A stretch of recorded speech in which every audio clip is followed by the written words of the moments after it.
समास भाग 1। आओ बच्चों, समास के बारे में विस्तार से पढ़ते हैं। समास का अर्थ है संक्षिप्त करना। जब दो या दो से अधिक स्वतंत्र शब्दों को जोड़कर नए शब्द बनाए जाते हैं तो इस प्रक्रिया को समास कहा जाता है। आओ इसको कुछ उदाहरणों की सहायता से समझते हैं। क राजा का महल बराबर राजमहल। ख रात और दिन बराबर रात दिन। तो बच्चों, आपने देखा कि समास एक ऐसी प्रक्रिया है जिसके द्वारा दो या दो से अधिक शब्दों को जोड़कर शब्द बनाए जाते हैं। समास द्वारा बने शब्द को समस्त पद या सामासिक शब्द कहते हैं। जैसे यहाँ पर राजमहल तथा रात दिन इसके उदाहरण हैं। समस्त पद में पहला पद पूर्व पद तथा दूसरा पद उत्तर पद कहलाता है। जैसे इन उदाहरणों में राजा तथा रात पूर्व पद है तथा महल और दिन उत्तर पद हैं। सामासिक शब्द को अलग अलग करना तथा उनके आपसी संबंध को स्पष्ट करना समास विग्रह कहलाता है। जैसे इन उदाहरणों में राजा का महल तथा रात और दिन समास विग्रह हैं। समास के भेद। समास के 6 भेद हैं। 1 अव्ययी भाव समास, 2 तत्पुरुष समास, 3 कर्मधारय, 4 द्विगु, 5 द्वंद्व, 6 बहुव्रीहि। आओ बच्चों, समास के भेदों के बारे में विस्तार से पढ़ते हैं। 1 अव्ययी भाव समास। जिस समस्त पद का पहला पद प्रधान हो तथा समस्त पद अव्यय की तरह कार्य करे उसे अव्ययी भाव समास कहते हैं। इसके उदाहरण हैं समस्त पद यथा विधि का विग्रह विधि के अनुसार होगा। समस्त पद यथा संभव का विग्रह जैसा संभव हो होगा। समस्त पद हाथों हाथ का विग्रह हाथ ही हाथ में होगा। समस्त पद भरपेट का विग्रह पेट भरकर होगा। 2 तत्पुरुष समास। जिस समस्त पद का उत्तर पद प्रधान हो उसे तत्पुरुष समास कहते हैं। तत्पुरुष समास में पूर्व पद तथा उत्तर पद के बीच आने वाली विभक्तियों या परसर्गों का लोप हो जाता है। कारक की दृष्टि से तत्पुरुष समास के 6 भेद होते हैं। क कर्म तत्पुरुष। इसमें कर्म कारक की को विभक्ति का लोप होता है। इसके उदाहरण हैं समस्त पद परलोक गमन का विग्रह परलोक को गमन होगा। समस्त पद चिड़ी मार का विग्रह चिड़ियों को मारने वाला होगा। ख करण तत्पुरुष। इसमें करण की विभक्ति से तथा के द्वारा का लोप होता है। इसके उदाहरण हैं समस्त पद अकाल पीड़ित का विग्रह अकाल से पीड़ित होगा।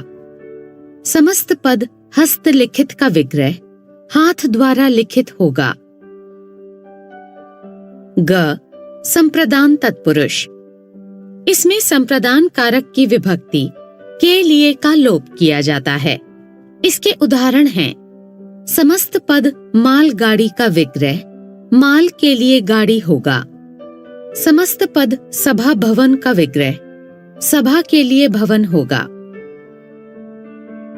घ अपादान तत्पुरुष। इसमें अपादान कारक की विभक्ति से का लोप किया जाता है। इसके उदाहरण हैं समस्त पद जन्मांध का विग्रह जन्म से अंधा होगा। समस्त पद धनहीन का विग्रह धन से हीन होगा। अंग संबंध तत्पुरुष। इसमें संबंध कारक की विभक्ति का के की का लोप किया जाता है। इसके उदाहरण हैं समस्त पद देशवासी का विग्रह देश का वासी होगा। समस्त पद गंगा जल का विग्रह गंगा का जल होगा। च अधिकरण तत्पुरुष। इसमें अधिकरण कारक की विभक्ति में पर का लोप हो जाता है। इसके उदाहरण हैं समस्त पद सिर दर्द का विग्रह, सिर में दर्द होगा। समस्त पद ग्राम वास का विग्रह, ग्राम में वास होगा।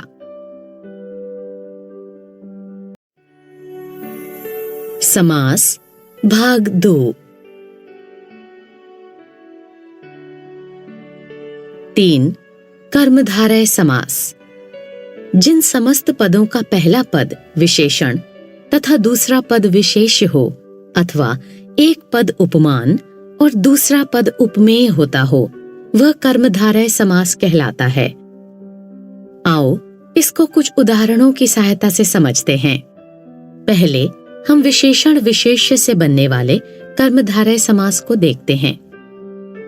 समस्त पद पीतांबर का विग्रह पीला है जो अंबर या वस्त्र होगा। समस्त पद महाराजा का विग्रह महान है जो राजा होगा। समस्त पद नील गगन का विग्रह नीला है जो गगन होगा। अब हम उपमान उपमेय से बनने वाले कर्मधारय समास देखते हैं। समस्त पद कनक लता का विग्रह कनक के समान लता होगा। समस्त पद मुख चंद्र का विग्रह मुख रूपी चंद्रमा होगा। समस्त पद कर कमल का विग्रह कर रूपी कमल होगा। 4 द्विगु समास। जिस समस्त पद का पहला पद संख्यावाचक विशेषण हो तथा दूसरा पद समूहवाचक होता है, उसे द्विगु समास कहते हैं। आओ इसको कुछ उदाहरणों की सहायता से समझते हैं। समस्त पद नवरत्न का विग्रह 9 रत्नों का समूह होगा। समस्त पद त्रिभुज का विग्रह 3 भुजाओं का समाहार होगा। समस्त पद चौराहा का विग्रह 4 राहों का समूह होगा। 5 द्वंद्व समास। जिन समस्त पदों के दोनों पद प्रधान हों तथा विग्रह करने पर बीच में और तथा या अथवा लगता हो, वे द्वंद्व समास कहलाते हैं। आओ इसको कुछ उदाहरणों की सहायता से समझते हैं। समस्त पद रात दिन का विग्रह करने पर रात और दिन प्राप्त होगा। समस्त पद माता पिता का विग्रह करने पर माता एवं पिता प्राप्त होगा। समस्त पद भाई बहन का विग्रह करने पर भाई तथा बहन प्राप्त होगा। समस्त पद हानि लाभ का विग्रह करने पर हानि या लाभ प्राप्त होगा। 6 बहुव्रीहि समास। जिस समस्त पद में कोई भी पद प्रधान न हो और समस्त पद किसी संज्ञा शब्द की विशेषता बताए या विशेषण की भांति प्रयुक्त हो, उसे बहुव्रीहि समास कहते हैं। आओ इसको कुछ उदाहरणों की सहायता से समझते हैं। समस्त पद लंबोदर का विग्रह करने पर लंबा है उदर जिसका अथवा गणेश प्राप्त होगा। समस्त पद चतुर्भुज का विग्रह करने पर 4 भुजाएं हैं जिसकी अर्थात विष्णु प्राप्त होगा। समस्त पद नीलकंठ का विग्रह करने पर नीला है कंठ जिसका अर्थात शिव प्राप्त होगा। समस्त पद चतुर्मुख का विग्रह करने पर 4 मुख हैं जिसके अर्थात ब्रह्मा प्राप्त होगा। आओ बच्चों, अब हम कर्मधारय और बहुव्रीहि समास में अंतर जानते हैं। कुछ सामासिक शब्द कर्मधारय तथा बहुव्रीहि दोनों समासों में पाए जाते हैं। कर्मधारय समास में दोनों पदों में विशेषण विशेष्य अथवा उपमान उपमेय का संबंध होता है, जबकि बहुव्रीहि समास में संपूर्ण समस्त पद किसी संज्ञा शब्द के विशेषण का कार्य करता है। आओ इसको कुछ उदाहरणों की सहायता से समझते हैं। समस्त पद दशानन का कर्मधारय रूप 10 मुखों वाला तथा बहुव्रीहि रूप 10 मुख हैं जिसके अर्थात रावण होगा। समस्त पद घनश्याम का कर्मधारय रूप घन के समान श्याम तथा बहुव्रीहि रूप घन के समान श्याम है जो अर्थात कृष्ण होगा। समस्त पद नीलकंठ का कर्मधारय रूप नीला कंठ तथा बहुव्रीहि रूप। नीला है कंठ जिसका, अर्थात शिव होगा। आओ बच्चों, अब हम द्विगु और बहुव्रीहि समास में अंतर जानते हैं। द्विगु समास में समस्त पद का पहला पद संख्यावाची विशेषण तथा दूसरा पद विशेष्य होता है, जबकि बहुव्रीहि समास में सारा पद ही विशेषण का कार्य करता है। कुछ समस्त पद ऐसे होते हैं जिनको दोनों समासों के अंतर्गत रखा जाता है। विग्रह करने पर ही अंतर स्पष्ट होता है। आओ इसको कुछ उदाहरणों की सहायता से समझते हैं। समस्त पद तिरंगा का द्विगु रूप, 3 रंगों का समूह तथा बहुव्रीहि रूप, 3 रंग हैं जिसमें, अर्थात भारतीय ध्वज होगा। समस्त पद त्रिनेत्र का द्विगु रूप, 3 नेत्रों का समूह तथा बहुव्रीहि रूप, 3 नेत्र हैं जिनके, अर्थात शिव होगा। कर्मधारय समास और द्विगु समास में अंतर। आओ बच्चों, अब हम कर्मधारय और द्विगु समास में अंतर को जानते हैं।